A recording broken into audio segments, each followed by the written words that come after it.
আমরা অনেক বিষয়ের মধ্যে সবচেয়ে গুরুত্বপূর্ণ বিষয় যেটা আমার সেটা হচ্ছে 2022-এর পর থেকে কল্যাণ ট্রাস্ট অ্যান্ড অফশোর ভাতা শিক্ষকদের সেই অনুদানগুলো দেওয়া হচ্ছিল না এবং সেখান থেকে প্রায় বেশ কয়েক হাজার কোটি টাকা আত্মসাৎ করা হয়েছিল এবং প্রাইভেট ব্যাংকে দিয়ে সেই টাকাগুলিকে নষ্ট করে দেওয়া হয়েছিল, যেটা 1991 থেকে দেশমাতা সাবেক প্রধানমন্ত্রী বেগম খালেদা জিয়া অবসরপ্রাপ্ত শিক্ষকদের অবসর ভাতা এবং কল্যাণ ট্রাস্টের ব্যবস্থা করেছিলেন। সময়ের সাথে সাথে দেখা দেয় নিত্য নতুন প্রয়োজন, রেডি থাকতে হয় প্রতি মুহূর্ত।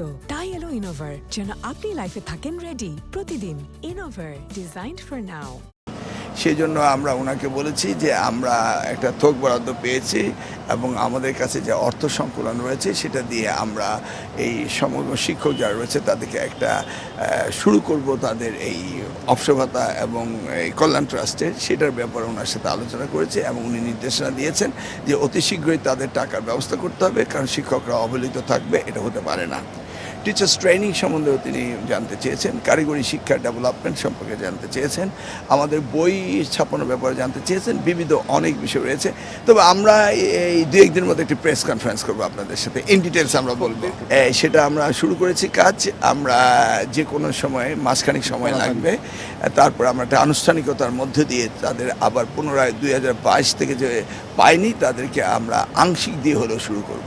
থোক বরাদ্দ 2000 পেয়েছি, সেটা বন্ড আকারে কোটি কোটি ছাড়া তো আমরা কথা বলি না। শিক্ষা মন্ত্রণালয় আমাদের বাজেটও আমরা প্রায় জিডিপির, উনি তো বলেছেন পর্যায়ক্রমে উনি 5% বাড়াবেন, সেই জায়গায় আমরা এবছর আমরা 2% পর্যন্ত পেয়েছি।